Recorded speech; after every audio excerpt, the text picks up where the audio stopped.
I swear that said something different last year. Don't think about it. Anyway, we're back, Andy. Back on this stage for another award show, another set of guest appearances, and another pile of games to honor from 2021. Hold on. That's why we got dressed up today? They gave us another chance to do this? Yeah? Why did you think I told you to dress up today? These are really convincing pajamas. I thought we were going to a restaurant or a wedding reception. I was going to see how long it took people to notice. Those look really comfortable. They aren't. But I can change into my actual nice clothes after we introduce the awards. Right, the awards. Big Daddy Gaming has 8 awards to give out this year. And they are... Biggest surprise. This award goes to the game, event, or announcement that caught us the most by surprise. Be it unpredictable, unacceptable, or unknowable, this award is one veiled in anticipation and mystery. Best Port/Remastered. This award is given to the game that was not only brought to modern consoles, but recaptured the nostalgia of its original release, and more. Let's get nostalgic. Indie Darling. One of our personal favorite awards to give out returns. This is the most impressive, surprising, and spectacular indie game to release in 2021. It stands tall among other AAA releases this year. Best Villain. There were a lot of villains in games this year, but which one is truly the most evil, the most despicable, just the worst? This award will tell us. Best Level Design. This award goes to the game with the most entertaining progression with the best balance between challenge and fun of 2021. Best Party Game. Bring your family, bring your friends, vaccinated and at a safe distance, from all corners of the earth. This is the best game to gather everyone, to cheer, to compete, and to play again together. Most anticipated 2022 event. This award goes to the game, event, or announcement that 2022 holds for us. What are your hopes for gaming in 2022? Find out what we think with this award. Game of the Year. That's right, the game of 2021. The game that showed every single other one that it is truly the best in design, in story, in execution, everything. The cream of the crop and the best of the year.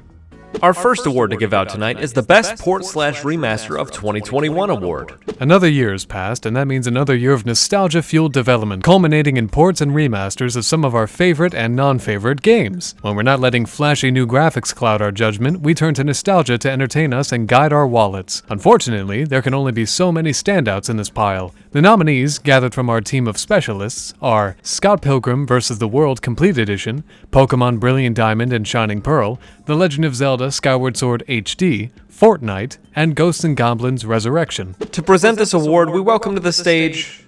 me. Ah yes, a slew of guest hosts, and you welcome yourself to present our first award. Excellent. All right, take it away, James. In many ways, the Best Port/Remaster award is a mark of incredible versatility through time. This game made a mark when it came out, creating such an incredible impact that developers and fans alike would like to see it resurface. This is a game with such an impact and such entertainment value that generations before and generations after can now enjoy it. Even with small updates, HD texture upgrades, and control changes, this is a game that remains largely the same in experience as it was back in the day. Best Port/Remaster may not be the best game of the year, but it's one that bridges the timeless gap between its original timeline and its new one. BDG's Best Port/Remaster award goes to The Legend of Zelda Skyward Sword HD for the Nintendo Switch. In its time, Skyward Sword made waves for being not only the first Zelda game in the timeline, but the first one to utilize, in any meaningful way, motion controls. While motion controls left fans polarized between continuing to complain about it until this day, or looking forward to the updates made to them for the Switch re-release, we can all agree we were looking forward to how the button controls worked. While this reviewer never experimented with them, they were a way to bridge the gap between players who preferred motion controls and those who were not too keen on them. Skyward Sword told a rather epic tale in its time, and the Zelda series has only grown in popularity since its original release 10 years ago. More eyes means more players to experience this rather unique tale with or without motion controls. This game receives BDG's Best Port/Remaster award because of the adventure it depicts, the story it tells, and the fans it pleases all over again in a new time, a new age, and just before the next new entry in the series releases in 2022. Surprise! Bet you didn't think we'd return after that black screen, huh? What a strange thought to have. Your mind must be a slew of causeways, curved streets, and talking buildings that enchant and entertain your daydreams as they ride your train of thought. That actually sounds like a great level in a video game. Which brings us to our next award, Best Level Design. It's that thing that makes games fun to traverse, can be challenging at times, but never insurmountable. It's those things that lead you from spot to spot in games and can teach you new ways to play, improve old ways, and even make you analyze why you would go back to punishing yourself by continuing to play that one game you hate. It's a fun time. Speaking of fun times, it's time for our nominees. We have Psychonauts 2, Metroid Dread, Monster Hunter Rise, Ratchet & Clank Rift Apart, and Fortnite. As much as we would love to continue being on your screen, we have some guest hosts that are itching to give away these awards. If you'd please welcome Mel to the stage to give away BDG's Best Level Design Award.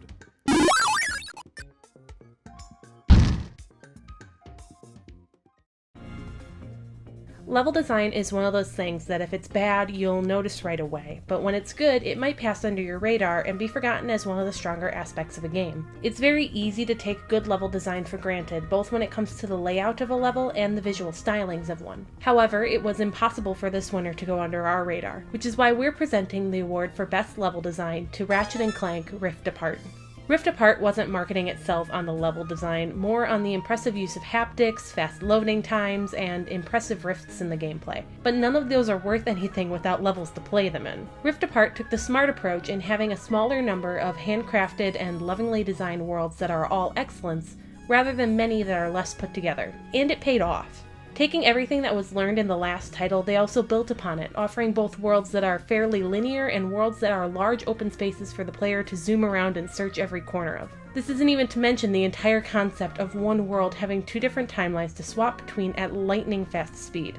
However, the visual design on top of all that gameplay is top-notch. Worlds feel lived in and vibrant, with characters milling about as you explore.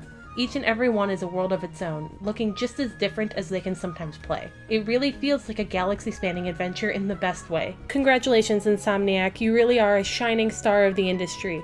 Oh, and did we mention that they did all this fabulous work without any crunch to their team? Good work, guys. You know what I miss most in these times? Parties. Parties? The gathering of people, the presentation of finger foods, the dancing and flashing lights. Nothing was better than turning down a party invitation. Oh, that's not where I expected that to go. Yep, as a non-party person, I will happily pick becoming a warm blanket burrito over being in a crowd. But then you'll never get to enjoy our next award, the Party Game of 2021 award. Fine, you have a point. Party games bring people together to cheer each other on and to rib the winners. There is nothing more special than your brother blowing out both of your eardrums when he loses 10 coins. Anyway, the nominees for Best Party Game of 2021 are WarioWare Get It Together, Mario Party Superstars, Mario Golf Super Rush, Super Mario 3D World plus Bowser's Fury, Fortnite, and It Takes Two. To present this prestigious award, I welcome me to the stage. What? That's right, Buttercups. Andy's giving out this award. In a twist of fate, I'm taking over. I'm bringing the pain. Let's do this. Cue the lights. Obviously, all of the nominations embody the requisite aspects of a party, such as, woohoo, this is fun, and gosh, there's lots of colors, and even, I need more friends to do this with. But just in case it was forgotten for even a fraction of a second, the planet Earth is in more than one crisis at the moment, so we're gonna need not only a pretty reliable party experience to cheer people up, but also one that's accessible to lots of regions at once. And so, the Party Game of the Year award can only be given to Mario Party Superstars. It should probably be mentioned that the following explanation will be coming from the perspective of a fan. You know, the kind of fan who's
The stated goal of Mario Party Superstars on the Switch is similar to that of Top 100 on 3DS, to boil down the best aspects of the Mario Party series into a small, edible cartridge. Of course, the most significant differences Superstars offers are a traditional board gameplay and total online support. Superstars compiled boards from the first 3 Mario Party games, and it had to do quite a bit of work to allow them all to be playable under the same gameplay umbrella. After all, the first 3 entries in the series did the most to change how things worked, all in their own ways. In its conversion job, Superstars had to cut some harsh corners. Mario Party the First no longer has roll again mushroom spaces, nor randomized dice block items. Mario Party 2 lost its costumes and Koopa Kids space. Mario Party 3 now lacks Game Guy and backward movement. Additionally, Superstars only acknowledges the numbered entries, no Advance, E, DS, Island Tour, Star Rush, nor Super. By stripping away the individual unique features of the other entries in the series, Mario Party Superstars end up being very streamlined and predictable, but that then makes it reliable as well. Board movement is swift and dialogue is concise. Animations and cutscenes can be fast-forwarded. Certain aspects of CPU turns, such as item minigames, are skipped over. Viewing the map shows the player their remaining movement spaces, as well as how far away they are from the star. Minigames have a practice mode load right away, and that can be turned off. There are options aplenty without being overwhelming. There's quite a lot to enjoy here as a Mario Party veteran, and still more to recommend to newcomers. As with Super Mario Party only recently, Mario Party Superstars is playable online as well. One can play a party with a party of other players around the world, and CPUs can fill in any empty spots on any of the 5 boards, or on a number of compatible minigame-based modes. Thankfully, your Switch Online subscription money is being put to good use. If an individual player drops from the game, their slot is then filled by a CPU player so as to prevent the game from being broken up. And even then, games are saved at the beginning of every turn so that they can be resumed, but be sure to expect a bit of latency during timing-based minigames. Speaking of, Superstars put together a collection of about 100 minigames. Around half of this list is shared with Top 100, but all of them have been properly updated for Superstars. Additionally, all free-for-all minigames have been converted to place players from 1st down to 4th, instead of simply having winners and losers or a draw. This makes them battle compatible, meaning there are no longer any dedicated battle minigames, as well as minigame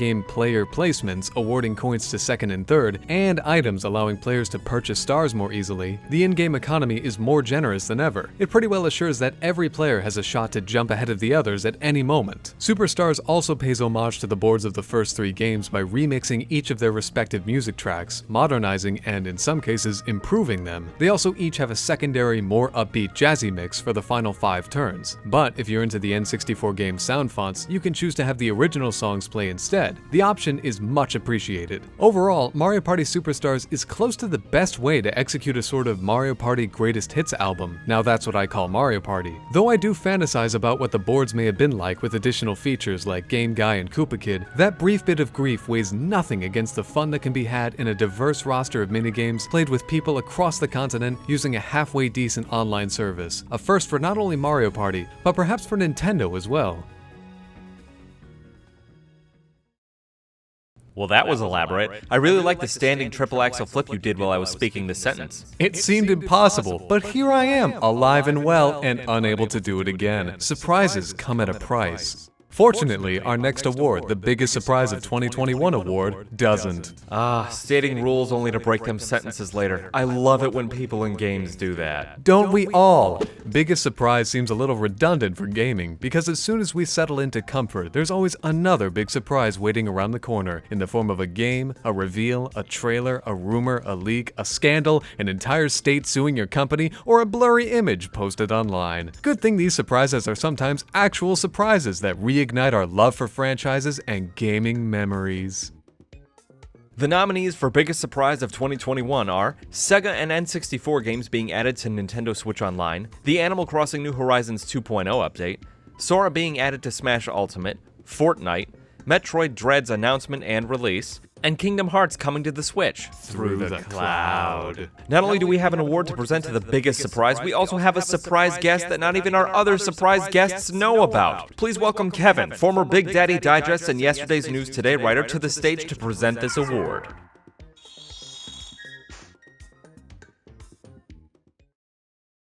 It's not often that we really get surprised these days, what with leaks and insider info and the entirety of Reddit conquering the airwaves around announcement season. But this award goes for what I can easily claim to be the biggest surprise of 2021.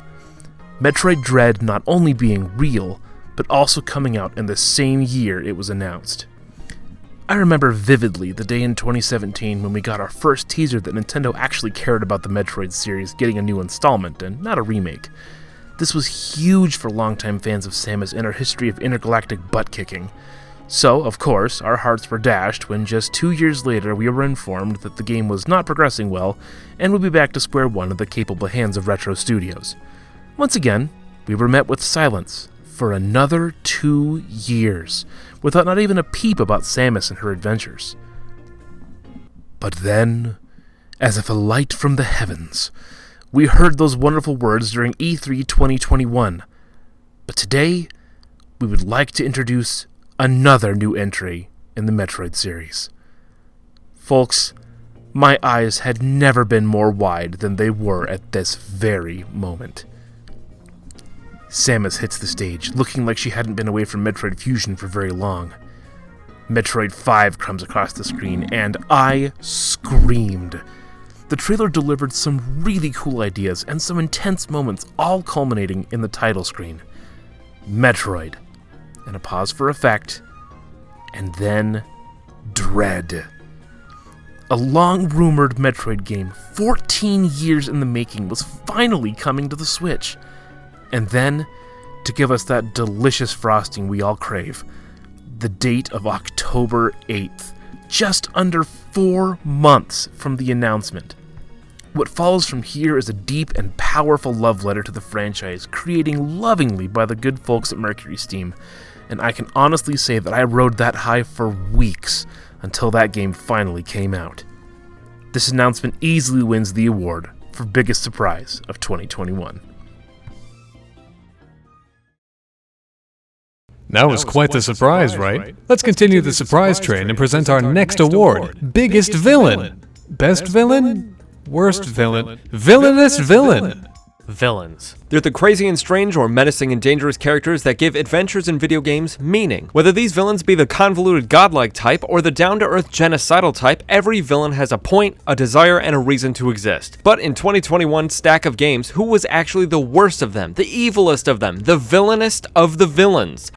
Our nominees are Spiders from Kill It With Fire, Fury Bowser, The Year 2021, Lady Dimitrescu, Activision Blizzard, and Fortnite. To present this award, we welcome another of our guest hosts to the stage. Please give an inconsistently loud introduction to our next host, Greg. Hey there everyone, I'm here to present to you Big Daddy Gaming's Biggest Villain Award, and surely you would know it goes to none other than Activision Blizzard themselves this year. Unlike other game awards, we don't intend to just brush aside all of the allegations that have been made and then still award the company for its bad behavior outside of this. If you're even slightly aware of what allegations have come out towards Activision Blizzard this year, then you would know that none other, even any video game villain you could think of, is more worthy than Activision Blizzard themselves. For those unaware, we're going to do a little bit of a Cliff Notes version because to go over everything that has come out against them throughout the past year, we'd be here all night. Besides, at this rate, they're going to be racking up abuse allegations that are going to make even Ubisoft blush.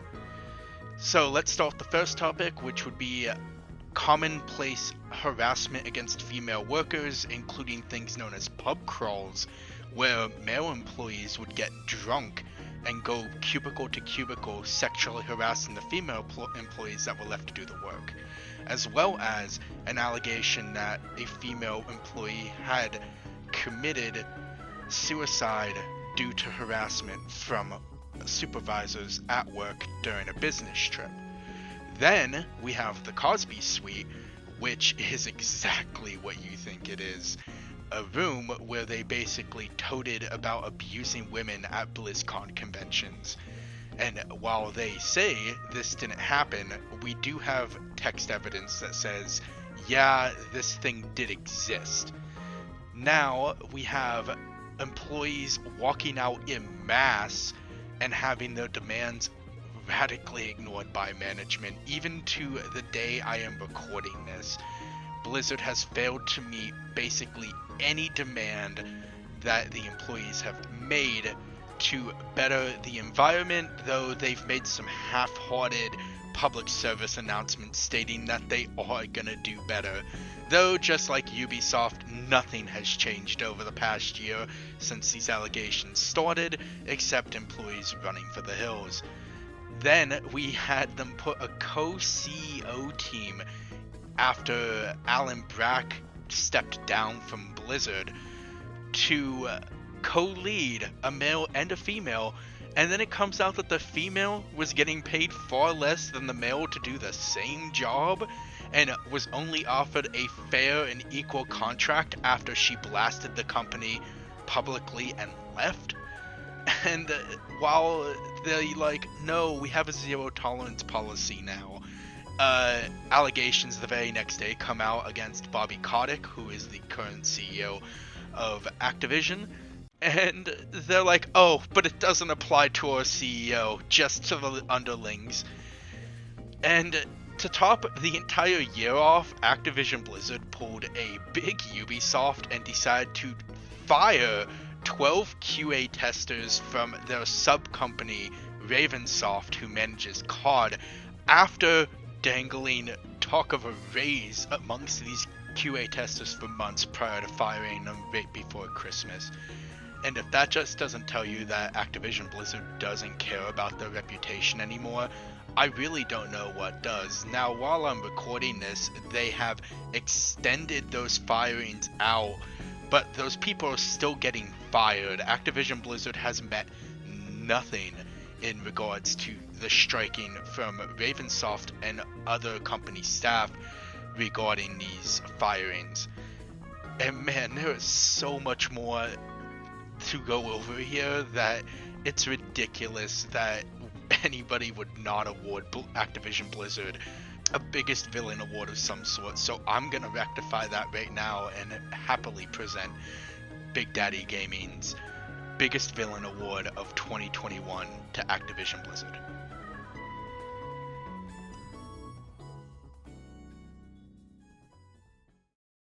Next up, we're going to give away one of my favorite awards, Indie Darling. Indie games have garnered more attention in the last decade, easily upstaging and outperforming even AAA games in a lot of cases. The preferred outlet for experimentation while time-worn formulas begin to gather dust even with new installments, injecting life into them every couple years is in the spotlight today. But what will upstage the most expensive experiences this year? What are our nominees for Indie Darling this year? Well, we have Turnip Boy Commits Tax Evasion, Unsighted, Unpacking, It Takes Two, Fortnite, and Skatebird. It should surprise no one at this point that we now get to welcome another BDG member to the stage to give away this award. What should surprise you is that we have a tie. Would Turnip Boy of Turnip Boy Commits Tax Evasion please come up and accept this copy of the award? Oh, he brought a friend. Our next host, Dan, has come on stage as well. So before Dan takes the stage, you must tell us, Turnip Boy, what will your sequel be about? Turnip Boy commits a murder you can't prove. Well, Dan, the stage is yours. We'll just let you have it, buddy. It gives me great pleasure to announce that the award of Indie Darling 2021 goes to the rather excellent It Takes Two, developed by Hazelight Studios. Much like Hazelight's debut title, A Way Out, It Takes Two is only playable in either online or local screen co-op.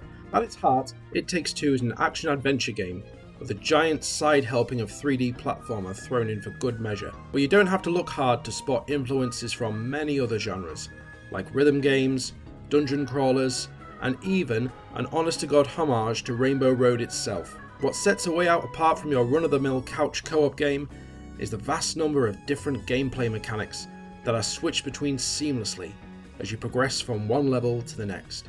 In one level, you might have the ability to rewind time. In another, you can become different types of plants. You spend just enough time playing with each new mechanic before it's dropped and replaced by another. This keeps the game exciting and engaging throughout the whole 10 to 15 hour adventure.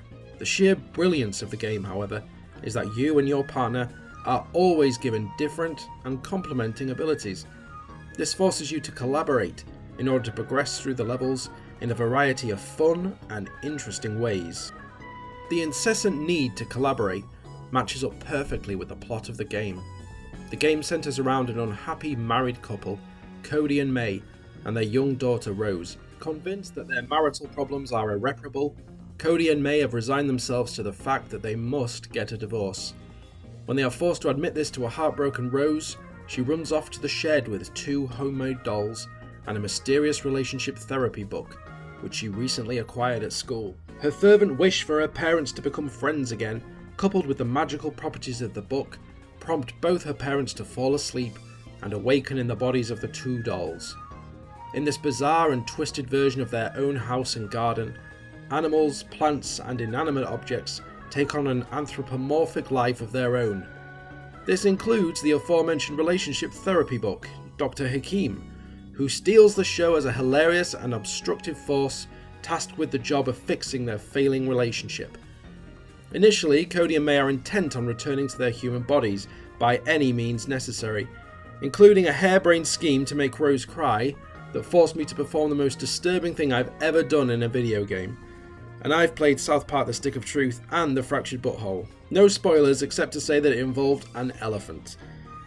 Eventually, however, Dr. Hakim's teachings and the never-ending need to collaborate, encourage and support one another through the trials of their warped family home leads the couple to reconsider their willingness to separate and to appreciate each other and their long-suffering daughter.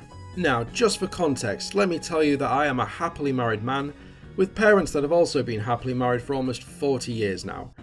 Consequently, I have never, fortunately, had to go through a divorce as either a child or an adult, but I do know people who have, and I have the very faintest understanding of the long-lasting emotional toll that divorce can have on a family.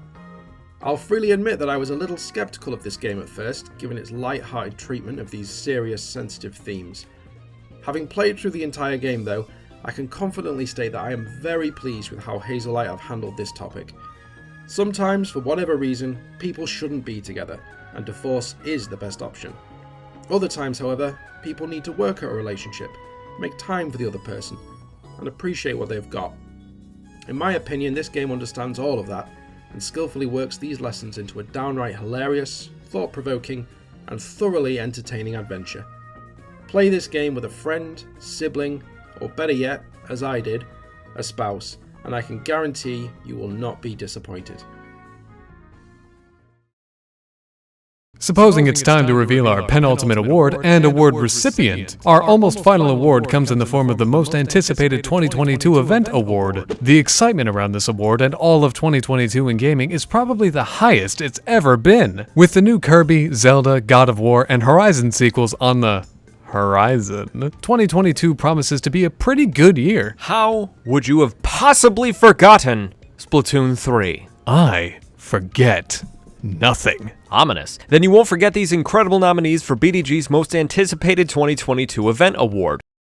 We have Breath of the Wild 2, Pokemon Legends Arceus, Kirby and the Forgotten Land, Fortnite, the birth of fellow BDG member Kieran's son, Congratulations, Kieran. and Chris Pratt delivering a mediocre experience in the Super Mario movie. With our penultimate award on the horizon, we must welcome our final guest host to the stage, Derek Wright.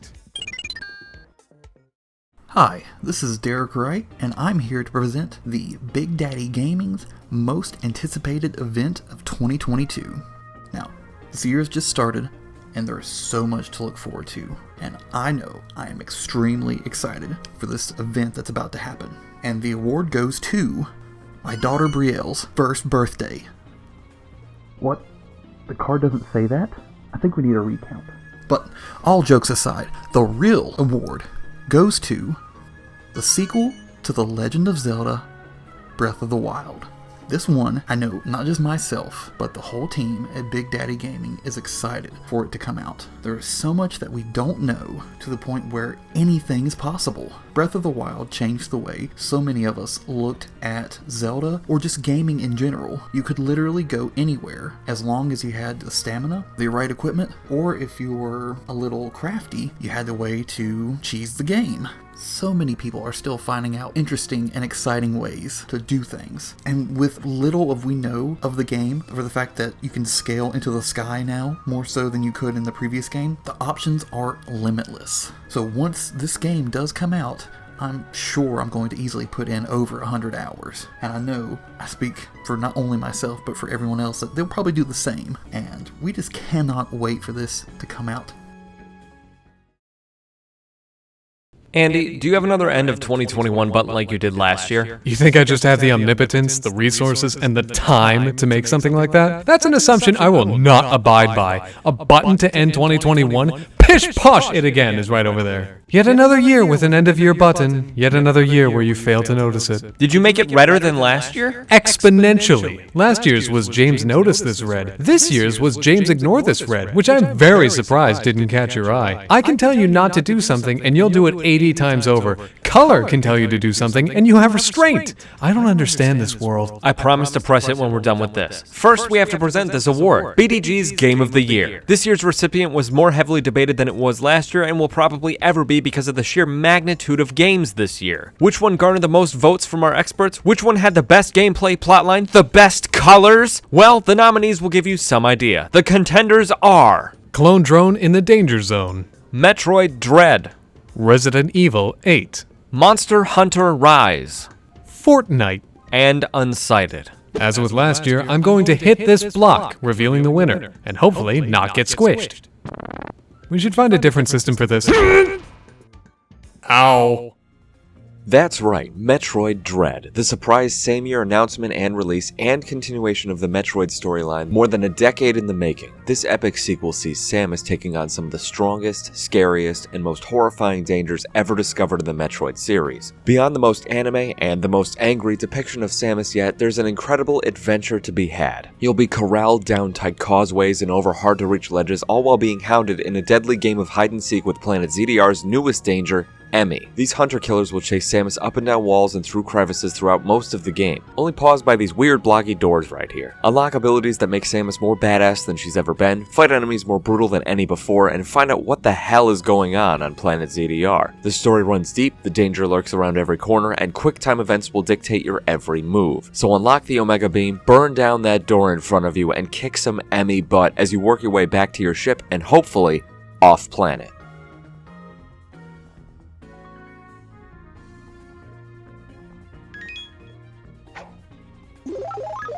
Shouldn't that make me grow bigger? We're going off Mario and Luigi RPG rules. Cool, because all my bones and even my paper cuts are healed. Figured we'd leave this the way we started, uninjured, and ready for what 2022 has in store for us. Now, to press that button.